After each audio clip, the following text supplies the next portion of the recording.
I want you to show me first where your discomfort's at. Well, it's like up here, but mainly like right here in the butterfly of the sinus cavity. Okay. So if these are uncomfortable, the alternative is to take them off and put your 2 index fingers right over your eyeballs. Okay. That's my hands on. Like just, yeah, one on each side. So just one finger. One finger. Yeah, so that blocks all light, but it lets me get closer to where I'm going. Yeah. All right, so I'm going to start the process and I'm going to tell you what I'm going to do. Are you comfortable with that? All right, so light reduces inflammation at the level of the cell. So based on how we set our parameters, we're doing one of the 3 things.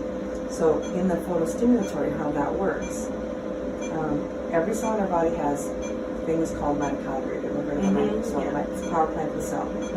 In the energy production cycle, it's a very long, complex chain of events that allows for our body to produce 96% of our energy to do our day-to-day activities. If we stop producing ATP, we literally will die in 10 seconds. That's how much that process, how much of it's going on every moment of every day. So in that very complex process, the very last step, there's an enzyme called cytochrome C oxidase.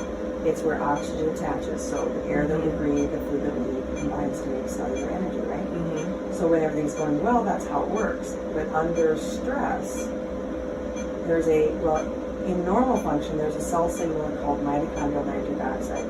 It is a molecule that's a free radical, but it's there for a purpose, and that's biofeedback. But under stress, it starts to produce much higher quantities of that molecule.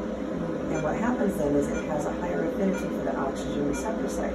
So it doesn't matter how good your lungs are working or how good the food you're eating, the sites that oxygen should attach to are already blocked up. So oxygen just bounces away. So the cell produces less energy, it's more stressed than yet, and starts to produce a really volatile free radical called reactive oxygen species. And so this is the part where you've seen an apple turn brown, right? Yeah. That's oxidative stress. So free radical damage causing inflammation. Inflammation causes oxidative stress.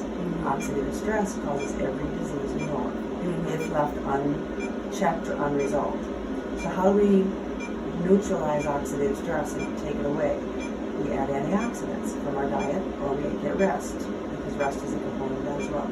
But the antioxidants typically come from our diet. Light is an antioxidant. And we can shine it directly on the affected area, kick those free radicals out, they get absorbed by the local blood vessels, which increases circulation, and then the oxygen attaches again and we start to produce more ATP again. So the bottom line is you need to get enough light to the target to get the outcomes we're getting. So all light is good, but the dosing makes a difference in how good it can be or how it can be.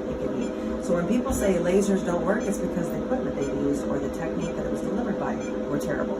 The light is amazing. No, it's just about correctly dosing. So now I'm going to stop for just a second. I want you to